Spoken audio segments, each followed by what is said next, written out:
जब भी मैं थकी हुई होती हूँ और मेरा दाल सब्जी बनाने का बिल्कुल मन नहीं होता है, तब मैं 10 मिनट में ये मसाला रोटी बना लेती हूँ और यकीन मानिए इतनी टेस्टी बनती है कि इसके साथ आपको किसी और चीज़ की ज़रूरत नहीं पड़ेगी। चलिए रेसिपी बताती हूँ। गेहूँ के आटे में थोड़ा सा बेसन, जीरा, अजवाइन और नमक डाल कर के मैंने इसको साइड में रख दिया है। और अब यहाँ लेंगे इमाम दस्ता, इसमें डालेंगे 8-10 लहसुन की कलियाँ और 3-4 हरी मिर्च, थोड़े से करी पत्ते डाल देंगे, थोड़ा सा अदरक डालेंगे और इसे हमें अच्छे से कूट लेना है। आप चाहें तो मिक्सी में भी पीस सकते हैं और भी जल्दी हो जाएगा, इससे थोड़ा फ्लेवर अच्छा आता है। ये देखिए मैंने अच्छे से कूट के तैयार कर लिया है। अब ये हमारा जो आटा है इसी में हम ये डाल देंगे, थोड़ा ज़्यादा डालिएगा, बढ़िया टेस्ट एकदम मसाला वाला आना चाहिए। और 2 से 3 चम्मच हम इसमें देसी घी ऐड कर रहे हैं। आप चाहें तो इसकी जगह तेल भी डाल सकते हैं।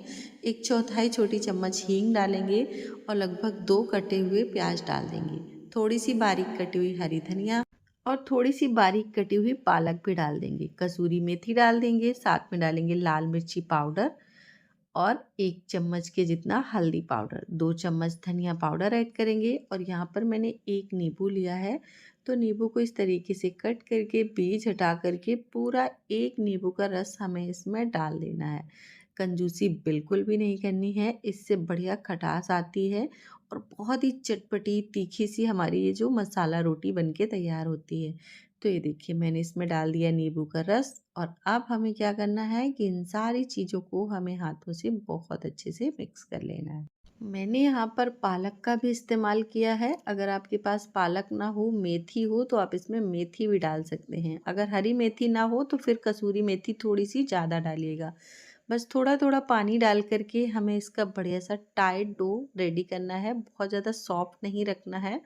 तो इस तरीके का ये जो हमारा डो है वो मैंने तैयार कर लिया है। और एक चीज़ मैं इसमें डालना भूल गई थी, तो मैं वो बाद में डाल रही हूँ।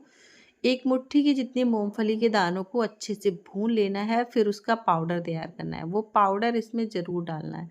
इससे इस रोटी का जो टेस्ट है ना वो बहुत अच्छा आता है। तो बस डाल करके गूँथ करके मैंने यहाँ पर आटा अपना रेडी कर लिया है। अब इसकी हम लोइयाँ कट कर लेंगे। तो मैं यहाँ पर छोटी-छोटी बना रही हूँ, आप बड़े साइज़ की भी बना सकते हैं।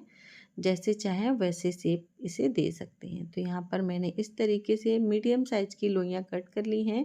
और ये जो रोटी बनती है मसाला वाली, वो जनरली जो रोटी होती है उससे थोड़ी मोटी होती है, ज़्यादा पतली नहीं बनाते हैं।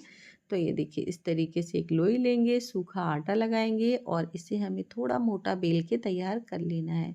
हो सकता है कि साइड में इसमें क्रैक्स आ जाएं, तो बिल्कुल भी परेशान मत होइए, उसे हाथ से थोड़ा शेप दे दीजिए जिससे कि ये थोड़ा गोल दिखने लगे। थिकनेस आप देख पा रहे होंगे कि मैंने इसे कितना मोटा किया है और जो किनारे थे वो मैंने इस तरीके से ठीक कर लिए हैं। ये देखिए हमारी रोटी बन के तैयार है। इसी तरीके से बाकी की सारी रोटियां हमें बना के तैयार कर लेनी है। मैं यहाँ पर छोटी छोटी रोटियां बना रही हूँ, आप चाहें तो बड़ी बड़ी रोटियां भी बना सकते हैं।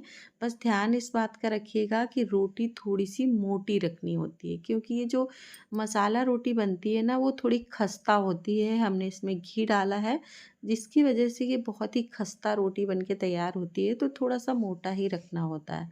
यहाँ पर मैंने 4 रोटियां बेल के तैयार कर ली हैं। गैस पे रखेंगे एक तवा, और बड़े साइज़ का तवा है तो एक ही बार में जितनी रोटियां आ जाती हैं ये छोटी छोटी उतनी हम इसमें डाल देंगे।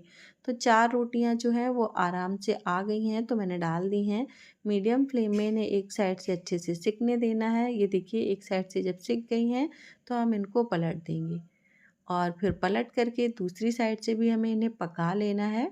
ये देखिए इस तरीके से घुमा घुमा के अच्छे से पका लीजिए ताकि इनमें बढ़िया से ब्राउन स्पॉट आ जाए तवे पर ही। बाकी का हम इसे गैस पर भी सेकेंगे। तो ये देखिए इस तरह से सेकने के बाद इनको साइड में रख दिया। अब इस तरीके की कोई जाली वाला स्टैंड लेना है और इसमें 3 रोटियां मैंने रख दी हैं, और यहाँ पर रोटियों को हमें डायरेक्ट नहीं, थोड़ा सा ऊंचाई से सेकना है। इससे क्या होगा, आपकी जो रोटियां हैं वो बहुत अच्छे से सिकती हैं, एकदम खस्ता रोटी बनती है। ये देखिए ऐसे घुमा घुमा के अलट पलट के बस थोड़ा सा इसको उठा के रखना है, ऊंचाई से सेक के तैयार करना है। ये देखिए कितनी बढ़िया हमारी ये मसाला रोटी बन के तैयार है। इसमें लगाइए खूब सारा घी और आप इसे ऐसे ही खा सकते हैं या फिर आप रायता या अचार के साथ भी खा सकते हैं। ट्राई कीजिए।